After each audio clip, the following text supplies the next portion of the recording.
जिस तरह का सर्कस चल रहा है मुझे देखकर बहुत मजा आ रहा है। सर्कस जो फेमिनिस्ट खेमे में जो सर्कस चल रहा है उसको देख के बहुत मजा आ रहा है। नमस्ते, मेरा नाम है ज्योति तिवारी। तो आज हम फेमिनिस्ट खेमे के उसी सर्कस के बारे में बात करेंगे। कंफ्यूजन ना फैलाते हुए डायरेक्ट पॉइंट पे आती हूँ कि जिस तरह से इन लोगों ने अनुराग कश्यप के ऊपर लगे हुए आरोपों पर जो रिएक्शन दिया है ना, उससे मुझे बहुत हंसी आई। हंसी इसलिए आई कि जब तक तो हिंसा बाहर चल रही होती है, मैंने किसी नेटफ्लिक्स की सीरीज में ही सुना था कि जब तक तो वायलेंस बाहर चल रहा होता है बड़ा मजा आ रहा होता है आपको देख के कि हाँ मारो काटो।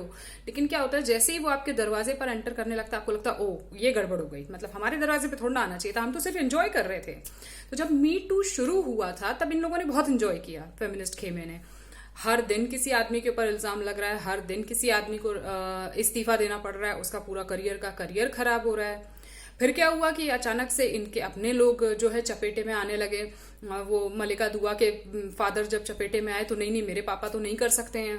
अब अनुराग कश्यप पे आया तो नहीं वो औरत झूठ बोल रही है। ऐसे कैसे झूठ बोल रही है भाई? प्रियंका चोपड़ा ने पूरा हर जगह ये कैंपेन चलाया था बिलीव वुमन वाला। हम तो उसी पे स्टिक हैं। जब वो बोलती हैं बिलीव वुमन, या नंदिता दास जी जब बोलती हैं all men are potential rapist, आप दो तरह की बातें नहीं कर सकते हैं। या तो all men are potential rapist और बिलीव वुमन होगा, या फिर वो अब आप कह रहे हैं कि नहीं वो औरत झूठ बोल रही है। ऐसे कैसे झूठ बोल रही है भाई? आप कहते हैं बिलीव वुमन तो उस पर टिके रहिए। फिर फेमिनिस्ट की अपनी थ्योरी है ना ये, तो उस पर टिके रहिए और let that guy handle all the, जिसे कहते हैं हार्डशिप्स। जैसे लड़के लोग जब उनके ऊपर इल्जाम लगता है तो उनको उसमें जो है जाना पड़ता है, वो उनको जाने दीजिए। आप कहाँ बीच में बचाने के लिए कूद कूद के आ रही हैं कि नहीं उन्होंने तो नहीं किया होगा, he is a very good man. उनकी 2 एक्स वाइफ ने आकर बीच में बोला no he is a very good man. अच्छा, फिर आप छोड़कर क्यों गई थी उनको? अगर इतना अच्छा आदमी है, वो इतना बढ़िया देवता समान पुरुष है, तो आप क्यों छोड़कर उनको गई थी? क्या ड्रामा क्या लगा के रखा हुआ है आम लोगों के ऊपर?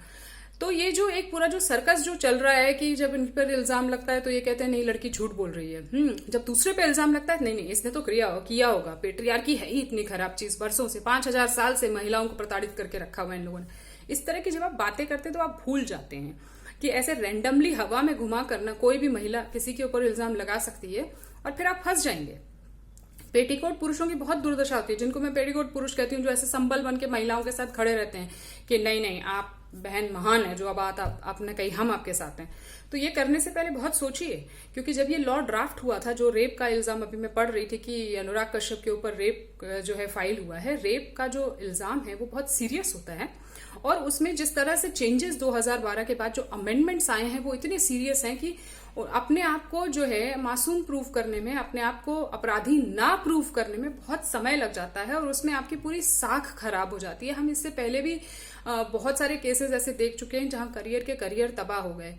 एक सिर्फ इल्जाम में शाइनी आहूजा का पूरा करियर खत्म हो गया था और उसके बारे में आज कोई बात नहीं करता। ठीक है, ये सर्कस सब शुरू हुआ था सुशांत के क्या कहते हैं मृत्यु के बाद से, और वो जो मेन मुद्दा है वो तो कहीं रह गया है, क्योंकि उसमें भी मैं कहूंगी कि एक आदमी की जान गई है और हमें नहीं मालूम है कि कैसे गई है। तरह तरह की थ्योरीज हैं। पर देन उसके बाद जो ये सर्कस शुरू हुआ है ना, ये काफी अच्छा हुआ। अच्छा इसलिए हुआ क्योंकि अब एक्चुअली उस खेमे को जो खड़े होकर सिर्फ झंडा लेके महिला की क्रांति का झंडा लेके जो खड़ा था ना, उसको अब समझ में आएगा कि जब ऊंट पहाड़ के नीचे आता है तो फिर कैसा लगता है। ठीक है, जब आप स्मैश पेट्रियार्की करते हैं, रोजेस आर रेड करते हैं, ये सब लोग एक साथ मिलकर शेयर कर रहे थे ना, अभी क्या हो गया?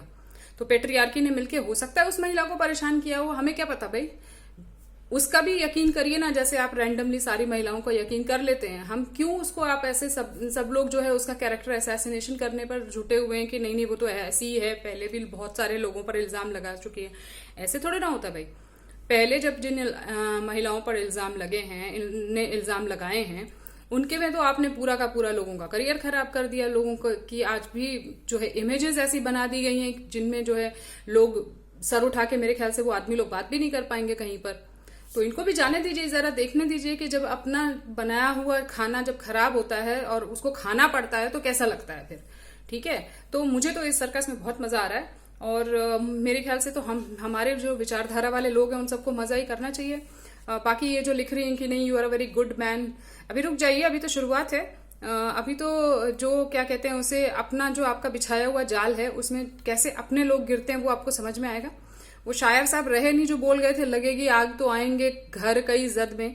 यहाँ पे सिर्फ हमारा मकान थोड़ी ना है, तो यहाँ पर सिर्फ हमारे घर के लड़के थोड़ी ना है, आपके घर के भी लड़के हैं। या तो आप कहीं जाकर ऐसी दुनिया बसा लीजिए जहां एक भी आदमी ना हो, जहां आपको किसी आदमी के संबल की जरूरत ना पड़े।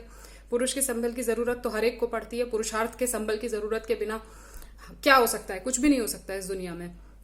तो जब भी आप इस तरह के कानूनों का समर्थन कर रहे होते हैं या इस तरह की विचारधारा को जब पुश कर रहे होते हैं, तब आप ये भूल जाते हैं कि किसी दिन आपके ऊपर भी आ सकता है। तो लेट्स एंजॉय दिस सर्कस। देखते हैं भी आगे क्या होता है। गिरफ्तारी तो होगी अनुराग कश्यप की, and I will surely enjoy. हालांकि मैं बिल्कुल भी एंजॉय नहीं करती हूँ इस तरह के केसेस जहां भी होते हैं, लेकिन for Anurag Kashyap I am like very good. ये होना चाहिए था, क्योंकि आप जैसे पेटीकोट पुरुष ही हैं इन महिलाओं के पीछे। ये तो 2 दिन में ठीक हो जाएंगी जो बकवास कर रही होती हैं, बट देन आप लोग हैं जो इनका इतना साथ दे रहे होते हैं, तो आपको तो भुगतना ही चाहिए। नमस्ते, फिर आती हूं मैं किसी दिन।